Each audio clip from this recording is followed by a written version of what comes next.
a harvest festival. They had a 5K to go along with it. And as got up to the starting line, it was just, people from the community there. And like I said, it was just kind of a fundraiser they were doing. When they told us all to go, this horde, just this army of kids just took off. Just full-on sprint. And here I am, I'm an adult, and you know what my thought was. These kids are not beating me. And so I thought, well, I've got to keep up with them.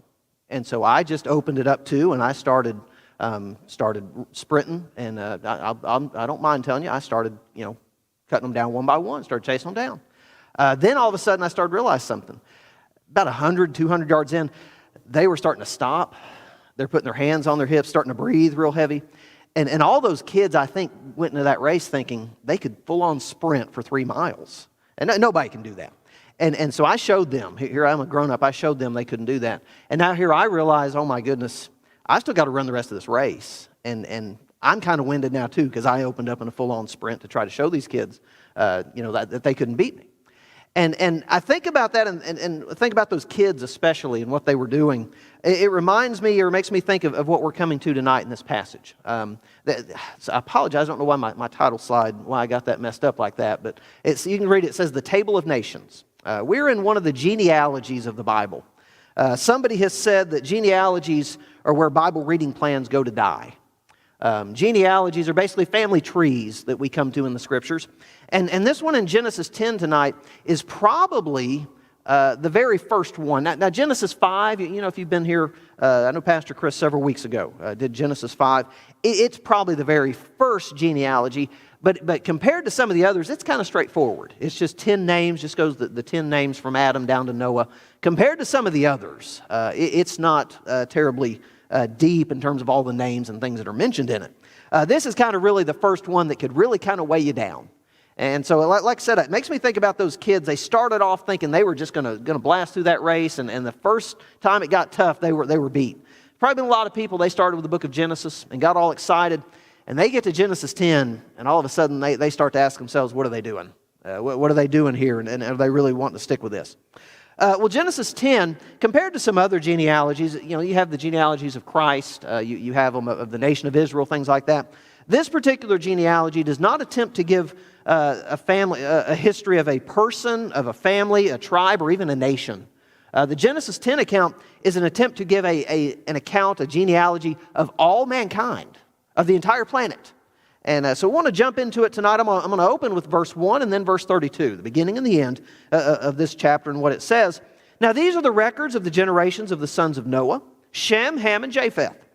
The sons were born to them after the flood. These are the families of the sons of Noah according to their descendants by their nations, and out of these nations were separated on the earth after the flood. So this is the account of what took place. You know the story of Genesis up till now. You have creation, then you have the fall, you have Cain and Abel, then we read about the flood. You have those 4 chapters about Noah and his family, and then you get to chapter 10 now. This is kind of the end as we get into chapter 11, and we're introduced at the end of that to Abraham, and then we start to read about the history of the nation of Israel. And so as we come tonight, what this one particular chapter is known as is the Table of Nations. It's an explanation of the history of mankind, of where all the people came from after the flood, after everyone but 8 people were destroyed. These 8 people, Noah, his wife, their 3 sons and their wives, repopulated the earth. This is the explanation of where everybody came from and where they went to. It's called a table. We think of a table, obviously, something you sit at, to eat at or work at. But you probably know a table also, it's an arrangement of data. In school, maybe you studied the periodic table, which was an arrangement of the chemical elements. Well, this is a table. It's an arrangement of data, simply showing us the history of people, of the descendants of Noah and his family, and indicating where they went to. And so we're going to do our best tonight to kind of go through this. I'm not going to go through every single one. I'll tell you that right now. But to kind of go through and see what some application is we can take from this. What can we learn from this, from this chapter and what it says to us? But 3 things I want to point out as you see there on the screen about the Table of Nations this evening. First of all, it's unique. I did not realize this, but it's interesting to me. No other ancient culture attempts to do anything like this. We talked about during the flood that there are 240 different cultures that have some sort of flood account. No other ancient culture attempted to explain where everybody came from and where they moved to. The Bible is the only one that claims that authority to do that. Also, as we go through this, and like I said, we're not going to read every word of this. If you want to read all the chapter, you're welcome to. But as you read these names, it's not just mentioning individuals. These are not simply saying the names of fathers and their sons and so on.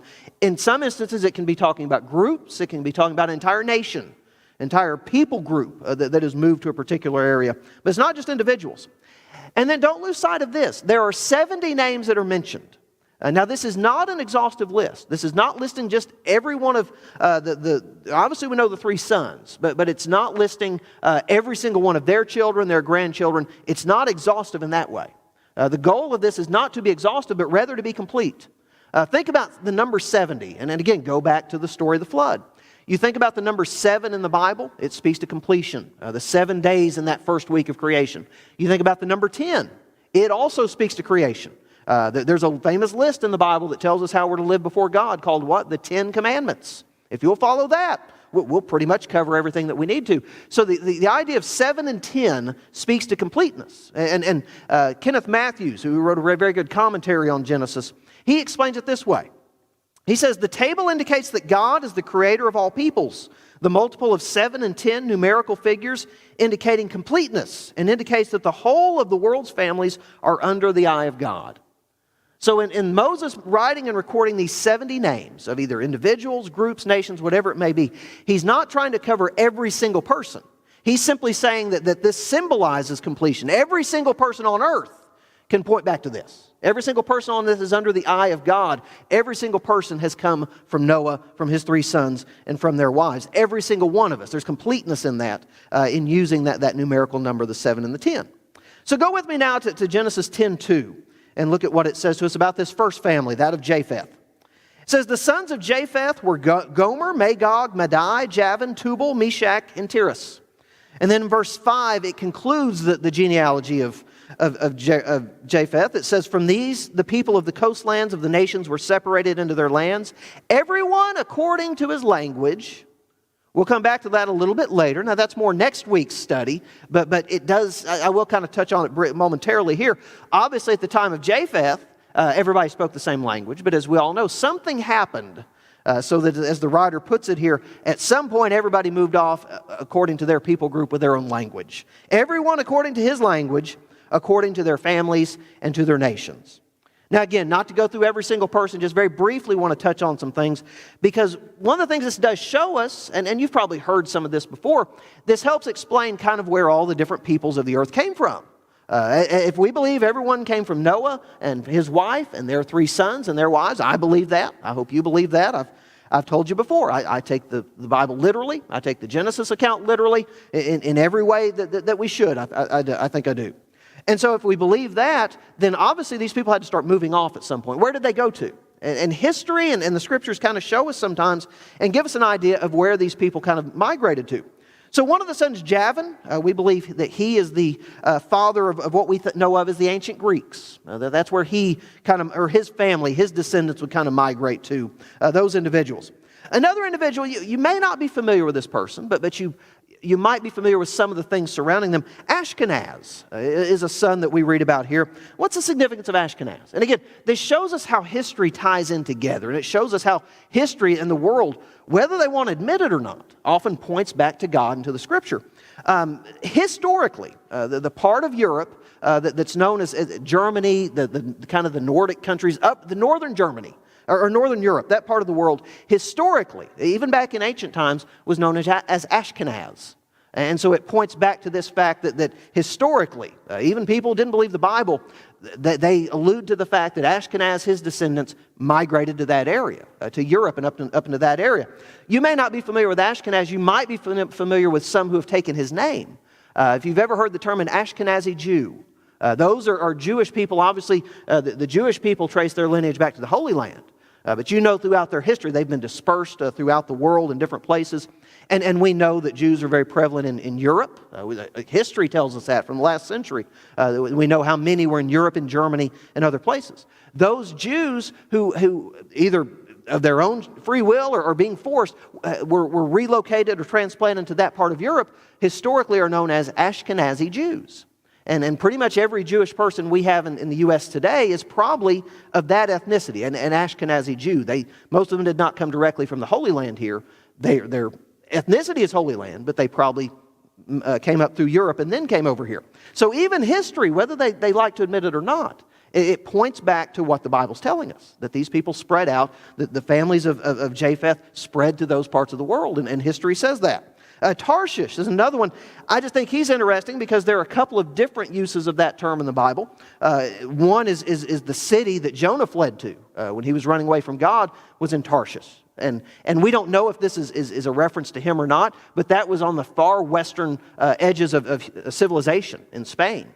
So maybe the descendants of Japheth made it that far. We believe they were the ones that went to Europe. So maybe it's speaking to that, and then that's where that name came from. Could also be a reference to the city of Tarsus. If you know from the New Testament, Saul of Tarsus, as we know in the Apostle Paul, came from that city there in Turkey, Asia Minor, as it would have been known at the time. So we don't know, but there are some references to that name that may allude back to this individual. So what do we take from this first part about Japheth? Well, Warren Wiersbe kind of tells us this about his descendants, and this is, again, what history tells us about the Japheth and his family. Japheth is the ancestor of the Gentile nations, who located north and west of the land of Canaan. These would be the distant nations, the countries that represented the outer limits of civilization for the average Old Testament Jew. Now, just give you some visual imagery so you can appreciate what it is we're talking about. This is a map, and I'll show this again. You don't have to screenshot this or anything. I'll show this every time we come to one of these families. But this is color-coded to kind of demonstrate for you where these families went to. So the red you see at the top, if you can read it, it says Japheth.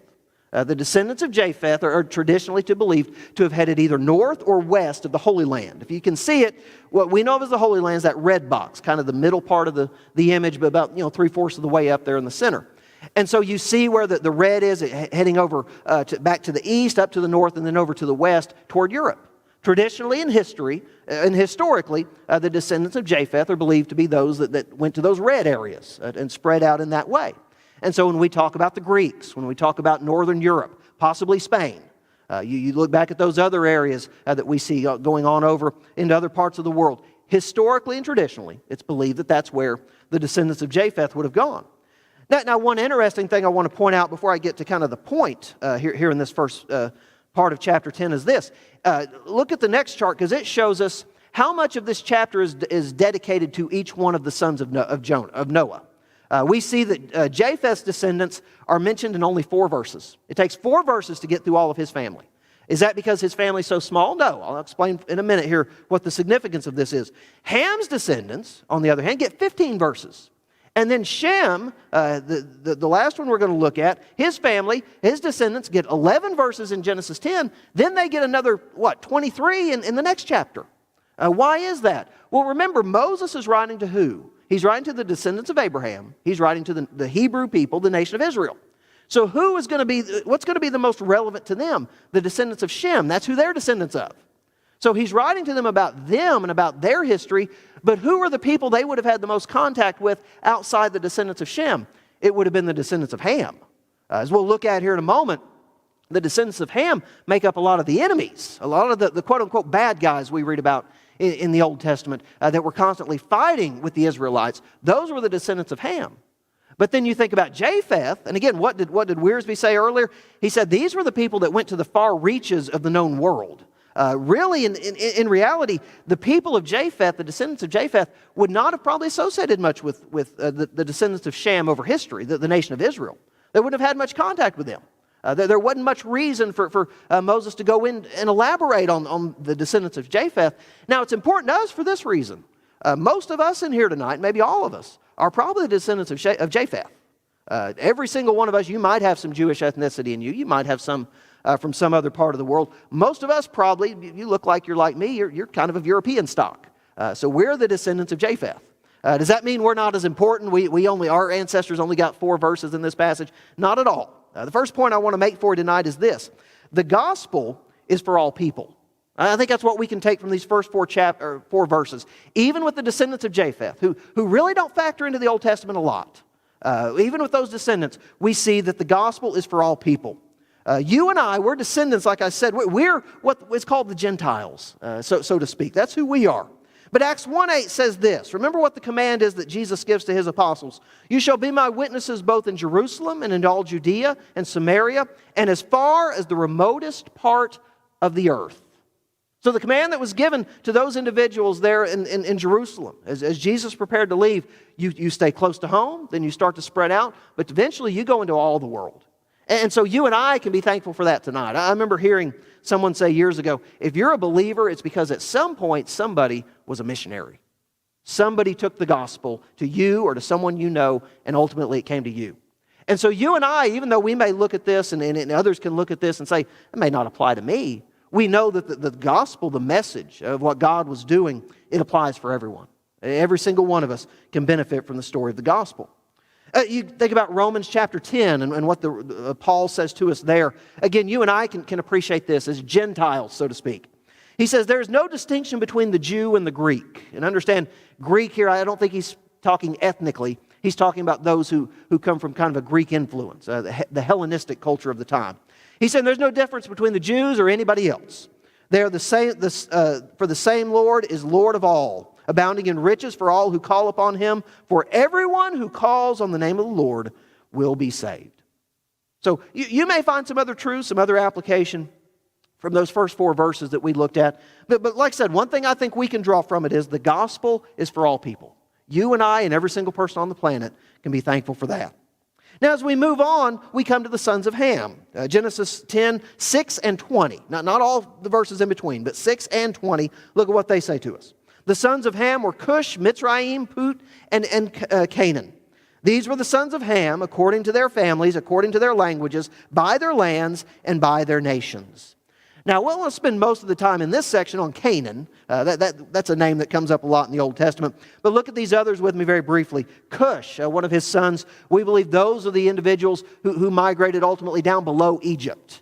You may hear about that in terms of descriptions of ancient Africa sometimes being called Cush, or the Empire of Cush, Kingdom of Cush, things like that. So Africa down below Egypt, south of Egypt, maybe Ethiopia and other places like that. The descendants of Cush made it to that area. Mitzrayim is the name of the person, his family, or this may be several individuals. IM words are plural, so it may be talking about a group. But this is who the Egyptians would have descended from. Again, that's a name that would be very significant to the Israelites. At the time that Moses was writing this, they just come out of bondage. They knew about the Egyptians. So here's Moses reminding them of the Egyptians and where they descended from.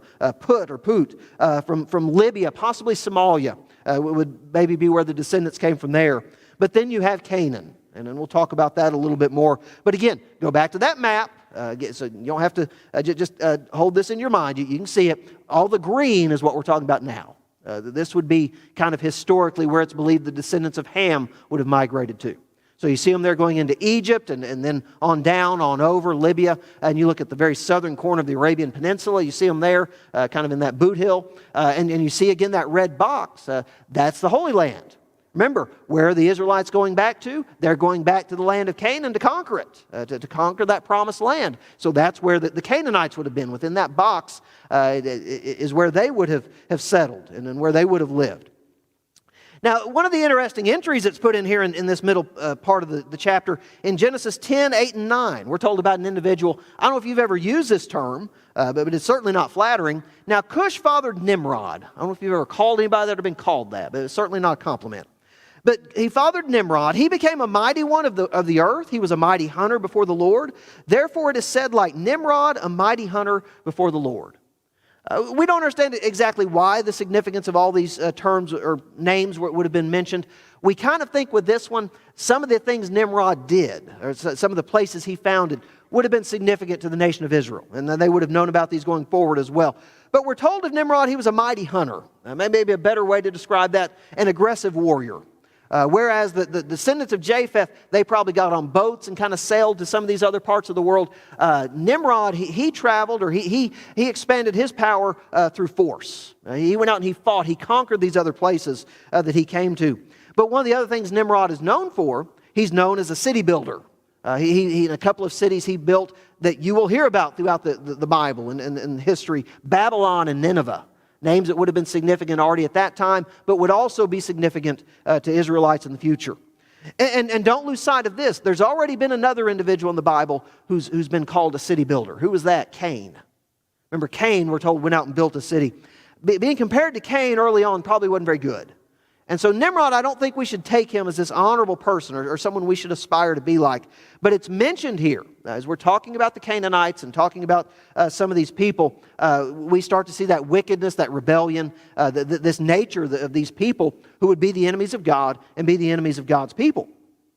And so as we see this, we think about going on into verses 13 and 14. Again, we have there Mitzrayim fathered Ludum and Anamim, Lehabim, Naphthatim, Hathrashim, Caslashim. I read these a lot easier in practice earlier. I don't know why they're so hard now. But that one, Caslahim, look who came from them, from whom came the Philistines. We hear a lot about them throughout the rest of the Old Testament, don't we? So again, you see the significance of what Moses is doing. He's given the history of these people that the Israelites are going to know about, that they're going to appreciate the history of where these people came from, and the Caphtorim are mentioned. And again, I'm by no means a Hebrew scholar, but in the Old Testament, when you see that I am, every one of those words has an I am, that's not the name of an individual. That I am means plural. So it's a people group, so to speak, that's being talked about, each one of these groups. And so we see where the Philistines came from, then you keep going, 15 through 18. Canaan fathered Sidon, his firstborn, and Heth, the Jebusite, the Amorite, the Girgashite, the Hivite, the Archite, the Sinite, and the Arvadite, the Zemarite, and the Hamathite. And I'm going somewhere with this, I promise. And afterward, the families of the Canaanite were spread abroad. Now, a couple of things to note about this. First of all, the Hittites, Heth that's mentioned there, and the Amorites. According to the book of Ezekiel, these are the ones that are credited with basically starting the city of Jerusalem. Ezekiel writes there that Jerusalem was essentially born of the Hittites and the Amorites. He says that the Hittites were the father and the Amorites were the mother. So this city we know of today, this great city that all the world knows about, probably the Canaanites, these ancient peoples, were the ones who first founded the city. Then we know the significance of it and read throughout the rest of the history of the Bible. But note this, you see all these different names, all these ites that are listed, all these different people groups that were back in Canaan, and how all these were descended of this son of Ham by the name of Canaan. Think about this. Moses is writing probably around 1400 BC. Is about the time he's probably writing all these things. The end of his life, as they're preparing to begin to go in to the promised land, obviously he won't get to go with them. But here he is, he's writing and recording throughout their time in the wilderness.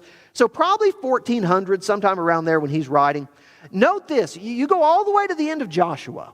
So now we jump all the way over the rest of the Pentateuch, go all the way through the conquest of the promised land. You get to the story of Joshua, his famous speech. Remember where he says, you choose for this day whom you will serve. As for me and my house, we're going to serve the Lord. He also reminds the people, he reminds them of some of the nations that they had defeated. You just heard all those ites that were listed that Moses was writing about, their history. Joshua's living this is probably 30 or 40 years later when Joshua's giving this speech. Think about what he's now reminding the nation of Israel of. You crossed the Jordan and you came to Jericho, and the citizens of Jericho fought against you, and the Amorite, the Perizzite, the Canaanite, the Hittite, the Girgashite, the Hivite, and the Jebusite. Therefore I handed them over to you.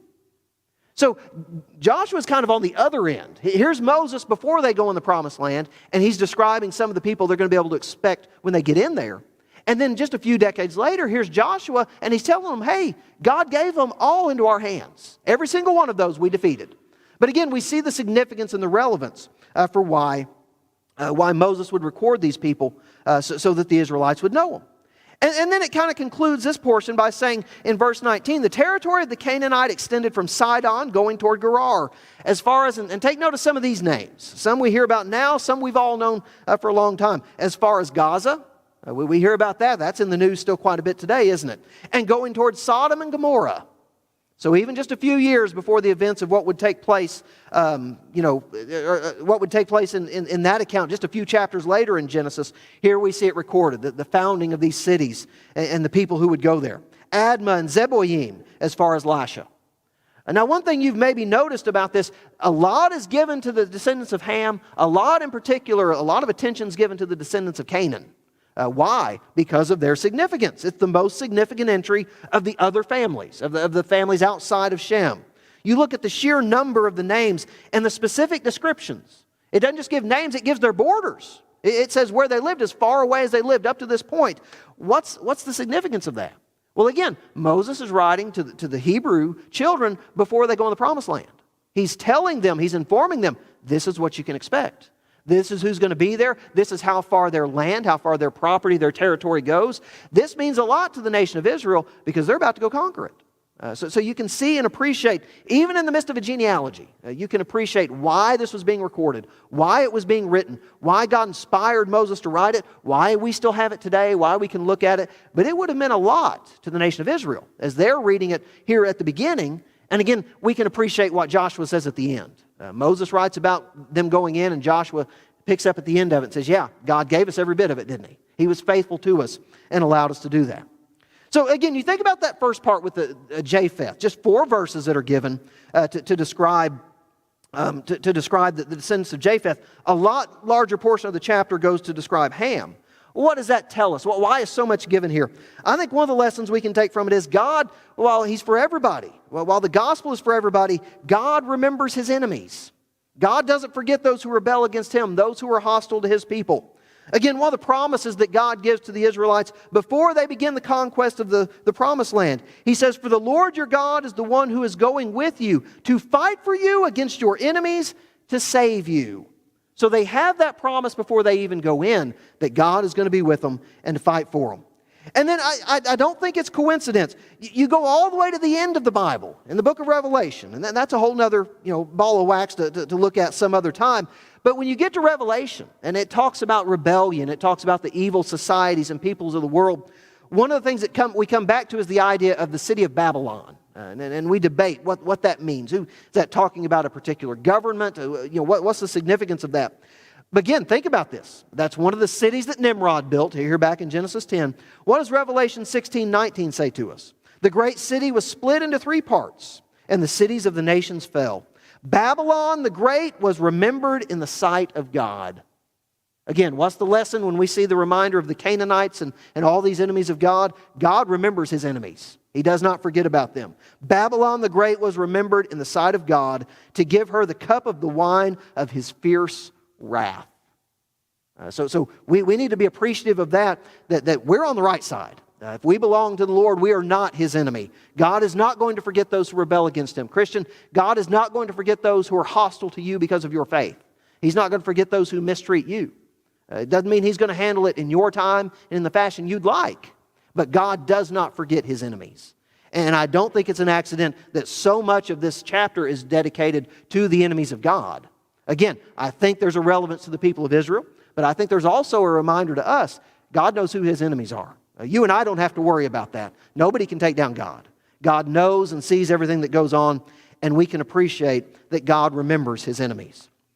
Well, we've seen that the descendants of Japheth, those who went out to the furthest places away from the Holy Land. We see the descendants of Ham, those who kind of stayed in the area, would play a big part in the nation of Israel. The Egyptians, the Canaanites, so many others, the Assyrians and the Babylonians, others that they would face throughout the Old Testament. We've seen those, but then there's one final group, those from whom the nation of Israel came. So go to verses 22 and 31, and it says, the sons of Shem, this is the third son we're looking at, were Elam, Asher, Arpachshad, Lud, and Aram. These are the sons of Shem according to their families, according to their languages, by their lands, and according to their nations.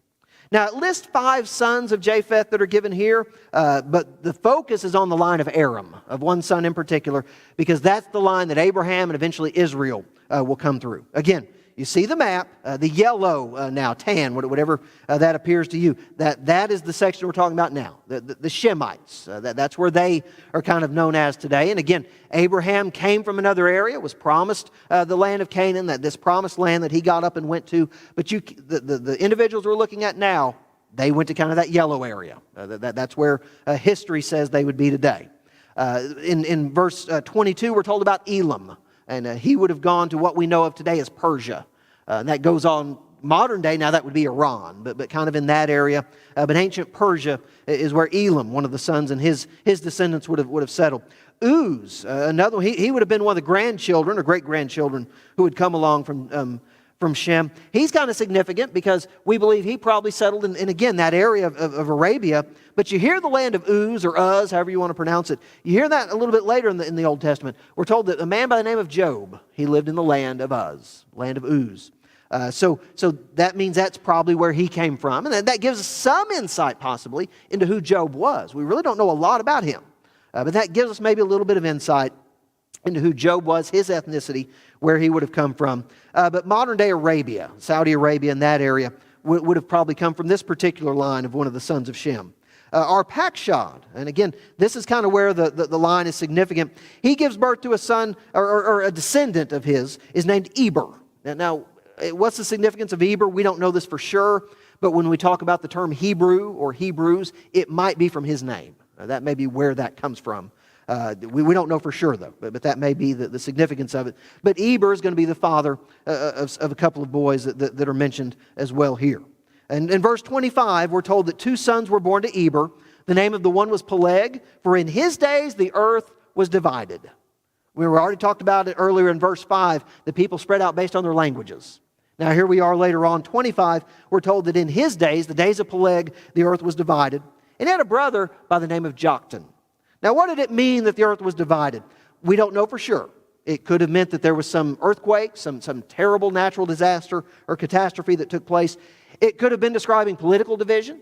We kind of believe, and I'm not going to step on the pastor's toes, he'll talk about chapter 11 next time, but we do believe this is probably a reference to the Tower of Babel. At least I do. I hadn't discussed it with him, but I think it's probably a reference to the Tower of Babel.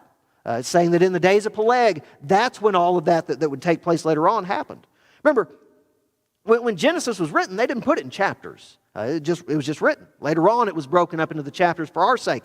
So I think what we have here, we have the writer going through, listing all this. He mentions Peleg. When he gets to the end of this, then he goes to what we know of as chapter 11 and talks about that account. And talks about that being divided and the earth being spread out and things like that.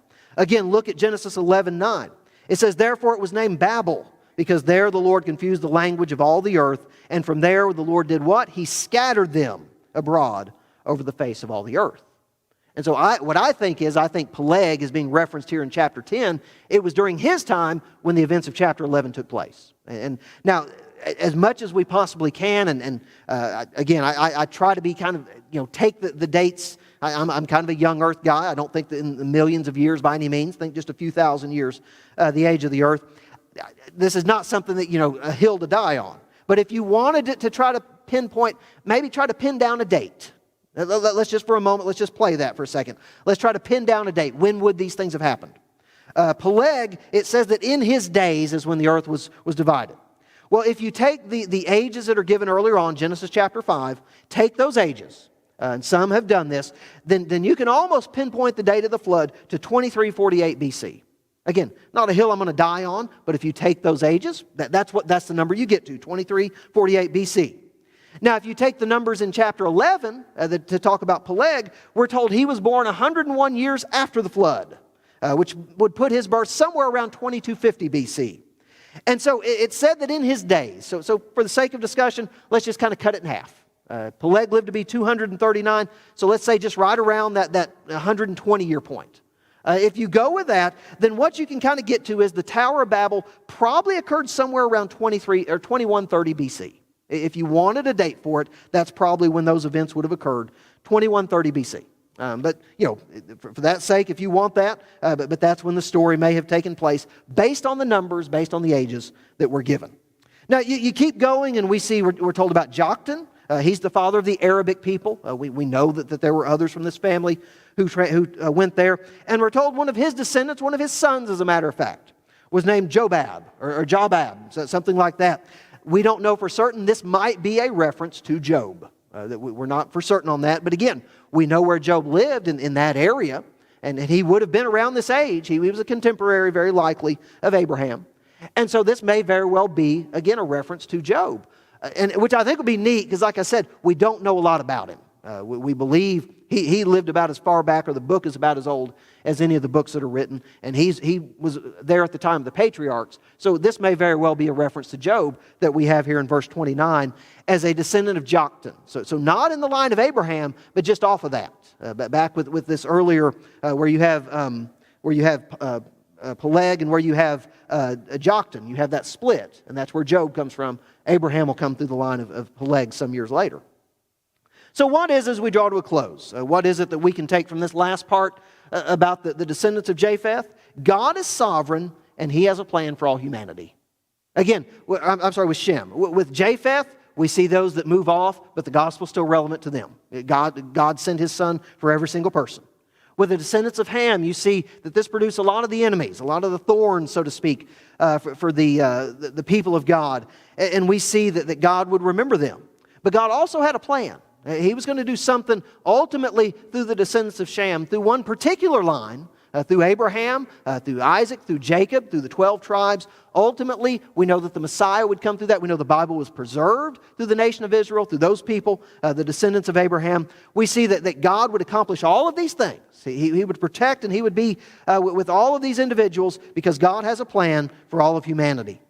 Again, you think about what God says to Noah when he gets off the ark. God blessed Noah and his sons. He said to them, "Be fruitful and multiply and fill the earth." Well, again, as we'll see next time, that wasn't what the people wanted to do. God had to kind of force their hand, make them to get out and go and fill up all the earth. But we see His plan, go out and do this. Whether or not the people are going to follow it was up to them, but we know what God's plan was. Well, you move ahead 3 chapters and we see what God says about all mankind. In chapter 12, He's talking to Abraham. He says, "I will make you a great nation. I will bless you and I will make your name great, and you shall be a blessing. And I will bless those who bless you, and the one who curses you I will curse. And in you all the families of the earth will be blessed." We see God's plan. We see, and again, it's not an accident that so much is focused on Shem, both in chapter 10 and in chapter 11. Because that was significant to the nation of Israel, it's significant to all of us. Because this is the line that would come through where Jesus would come, our Savior, to come and die for us. So we see what God's plan was. And there's a lesson there for us that even sometimes the people of God don't always obey, do they? Even as God's children, we can rebel and disobey Him. He said in chapter 9, go spread out. So we know He would have to step in again to make that happen. But we see that He would ultimately bless all mankind through this family, through these people. And no matter what we go through, we're reminded God has a plan, and God will bless and protect and provide for His children and for His people. Now, I gave you 3 points tonight, but just some points of application as we draw to an end, and then we'll pray. What can we take from Genesis chapter 10, this passage on a genealogy? I think, first of all, the Bible can be trusted. Christian, I hope that you and I believe that. We can debate how serious we need to be about this. I think we need to take the Bible as literal as we can, as long, in every instance where it makes sense to do that. The Bible can be trusted. Like I said, no other culture strives to do this, to try to give us this account. But the Bible tells us this. History points to this. History says, yes, this is how things played out. The Bible can be trusted. People will say, well, the Bible's not a history book. It's not a science book. Well, in the sense of a textbook we have like here at the school or somewhere else, it may not be. But if the Bible talks about history, if it talks about science, if it talks about any subject, it's going to be right about it. It's going to be accurate. God's not going to inspire anything to be written that's inaccurate. So the Bible can be trusted. God is the King of all nations, and He has a heart for all people. You and I sometimes, or me, I won't point the finger at you. I struggle with that sometimes to remember that God loves people. I need to love people. God is the King of all nations, and He has a heart for every single person. Everyone who spread out and went around the world. God loves them. God has a plan for them. His Son died for each and every one of them. Christians, one thing, important lesson you and I hope that we take tonight, no one is inferior. I hope that we remember that. It's very easy, and I'm not going to say any particular people group has the market cornered on that. That's pride. Every single one of us in our heart. At the end of the day, I think Joey's pretty good, okay? I love Joey. I also kind of love other people that are like Joey, okay? Naturally, we're all that way. And so it's not any one particular people group that struggles with this. But as Christians, I hope we among all people, we should be the last people on earth that look down on any other people group, any other ethnicity, any other class. Because if we believe the Bible, then we genuinely believe everyone on the planet came from Adam and Eve and came from Noah and his wife. And it doesn't matter where they live today, doesn't matter their language, none of that matters. We're all equal in that way. That we're all in a sense related in that way. And obviously we're told at the beginning of Scripture, every single one of us has the image of God in us. Everyone's made in God's image. So an important lesson, you and I, and the rest of the world, they can be as racist, they be as prejudiced as they want. Christians should never be a quality that's listed of us. Nobody is inferior. And I hope as Christians, we understand that because we believe the Bible. And we believe it says everyone is equal and is descended from the same people and has that image of God. God's children can still rebel. I touched on that a moment ago. We know what God's plans were. We know even within the descendants of Shem, they would rebel. They'd constantly fail. You and I, we can fail today. But I think if there's one final thing, if we'll make just one last bit of application for us tonight, we're all building a legacy. You think about what's given here. These people didn't think about all these thousands of years later, the technology, where we'd be sitting tonight and what we'd be talking about. But we're talking about their legacy, aren't we? I'm not going to say anyone is going to know about us thousands of years from now, if the world's even still here. But those who come directly behind us will. They're going to be impacted by the decisions we make today. We're impacted today probably by the decisions that took place centuries or even millennia ago. We're all building a legacy, and passages like this remind us of that. Genesis 5 reminds us of that. Other genealogies, they remind us that we're all leaving a legacy behind for those who will come after us. And so Christians, we should strive as spouses, as parents, grandparents, uncles, aunts, whatever your role, whatever influence you have as a friend, teacher, whatever it may be, we're leaving a legacy behind. We're reading about these tonight. Somebody may be reading about ours one day. And so I hope the legacy that we leave is one that we'd be proud of. More importantly, one that would please God and one that would lift Him up. So thank you for being here tonight. Thank you to those who joined us online tonight. We appreciate them and hope that they'll join us again soon. We'll let them depart, and then we'll close in a word of prayer. Let's pray. Father, thank you for this day. Lord, thank you for your word. Lord, I pray that even in maybe some of the tedious passages, Lord, I pray that we can see your hand.